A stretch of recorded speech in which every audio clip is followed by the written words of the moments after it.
Packaging your TypeScript client into a Python backend. Hi viewers, here comes an update.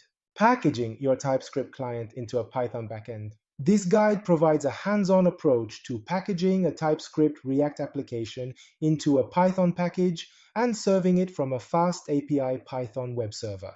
The goal is to combine the client and server into a single backend web server for improved security, performance, and simplicity. The first step is to create a simple React application using Vite. This involves creating a new project directory, installing dependencies, and running the application. The application includes an async HTTP call to the future FastAPI backend to get its status. Next, the client is built for packaging by running the build command. This creates a dist folder with the final optimized code. The process then switches to Python, where a virtual environment is created for isolation.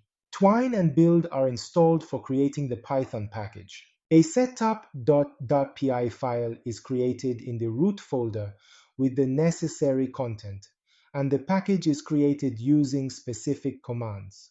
To build the Python server and use the client package, a new backend directory is created along with a virtual environment.